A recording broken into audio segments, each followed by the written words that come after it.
Hey there everybody, welcome to the channel. I'm your host, Puborama, and in today's video, I'll be going over the 5 best vehicles to own in Grand Theft Auto Online. Whether you're grinding, completing missions, or just trying to go from point A to point B, today's video should be a very helpful one. I was going to do a top 10, but I was like, you know what, I think I'm just going to list the 5 most important vehicles to get your hands on today. If you guys want to see more videos like this, as always, please consider smashing that subscribe button down below. Now, the major reason why I wanted to make today's video is because the Iron Mule has been added since my previous top 5 or 10.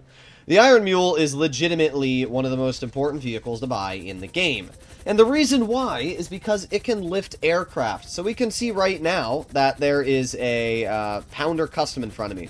And look at this, I can easily lift the Pounder Custom and fly at full speed, no problems whatsoever. Now you might be saying, okay, what's so special about picking up this truck? Well, it's actually very important, and that is because nightclub sale missions involve using the Pounder Custom, the Mule, or the Vapid Speedo Custom. And the Iron Mule is allowed to pick up these nightclub sale mission vehicles during the sale. That is huge, because it means that you can literally make these sale missions so much easier to complete. And it's not just the nightclub. You can also pick up bunker sale mission vehicles. You can mess around with a lot of different sale missions, even the hangar. If you're doing a hangar sale mission, you can easily use the Iron Mule to pick something up and bring it over to the city. In general, it makes the Iron Mule one of the best aircraft in the game. Plus, it has flares, meaning that it's going to be very hard to take this thing out of the sky. It also survives like 7 homing missiles, and it's pretty dang fast. It goes around 140 miles per hour, which is way faster than any car, especially if you're trying to bring an Iron Mule, or a Pounder Custom, a Mule, or anything that's slow across the map. So in general, I would say that the Iron Mule is one of the best purchases to make in the game, especially because it's not even that expensive. I mean, just completing your first playthrough of the Mackenzie Field Hangar Titan job will bring the price down to 1.7 million, and that is an absolute steal and a half for what is one of the best aircraft in the game. Next up, we have still one of my favorite modes of transportation in the game. It doesn't matter if I have an Oppressor Mark II, it doesn't matter if I have an F-160 Raiju out, 9 times out of 10 I'm going to service vehicles, Kosatka, and I'm requesting my Sparrow.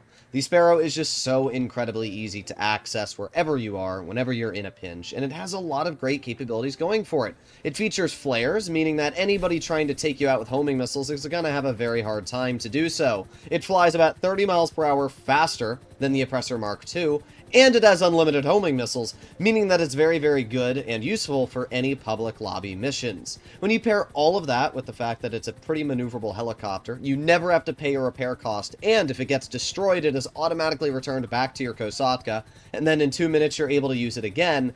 Yeah, the Sparrow in general, it really is amazing. I know that a lot of you love yourself the F-160 Raiju or the Oppressor, but I can tell you that if you actually set up a stopwatch on your phone and you time how long it takes you to complete missions with the Sparrow or the Oppressor and the Raiju, it's going to be pretty similar. And the difference is you can call in the Sparrow wherever you are, whenever you want, immediately. Even if you're stuck all the way on the top of Mount Chiliad, you can still request the Sparrow and it'll spawn within 30 feet of you. And that is absolutely incredible. So this is always going to be one of my #1 picks.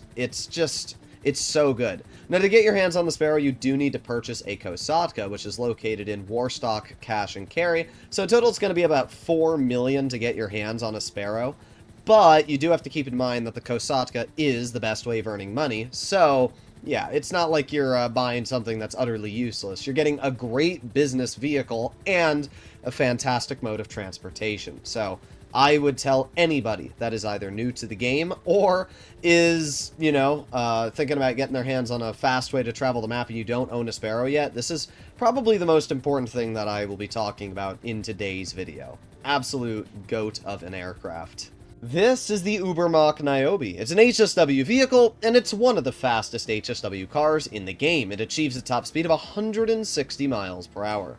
Not only does it achieve insane levels of speed, but it also has incredible handling, as we can see here. It's all-wheel drive, meaning that it has great grip when rolling around corners, and fantastic acceleration. In general, I think most people would agree that the Naobi is the best all-round HSW vehicle in Grand Theft Auto Online. It has speed, it has agility, and overall performance, which is what you're looking for. Every single week you can complete an HSW time trial, which earns you $250,000, and you can also use an HSW car for normal time trials. So over about 10 minutes of work, you can earn $350,000, which is kind of wild when you actually think about it, and you can do that every single week. In general, the Naobi is a fantastic buy. It is expensive. It's going to cost you $1.8 million just to get the car, another like $1.6 million for the upgrade, so you're going to be looking close to $4 million once you've gotten this vehicle fully upgraded and everything, but it's definitely a $4 million purchase, I would say, to get your hands on. It's really the only HSW vehicle you're going to need to buy.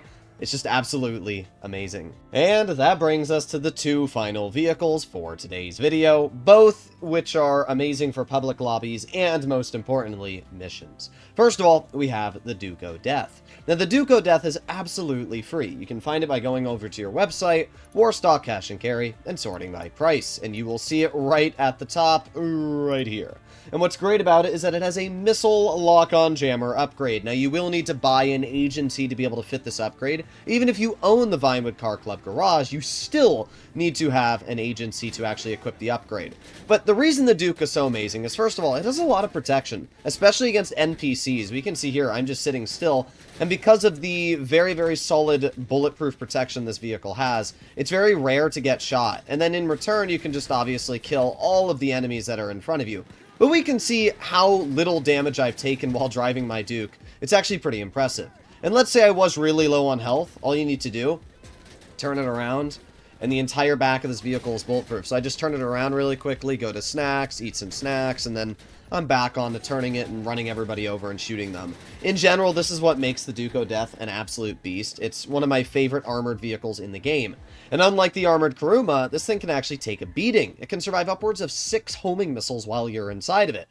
And because it has a missile lock-on jammer, it means that nobody's really ever going to be able to destroy you while driving this vehicle, oppressors, you know, anything like that. Good luck. So it's fast, it has great off-roading driving, and it has missile survivability plus a missile lock-on jammer, and it's basically the only type of car in the game that also features bulletproof protection while adding in all of these other benefits. So because of that, I would definitely say the Dooku Death is one of the most important purchases you can make in GTA Online.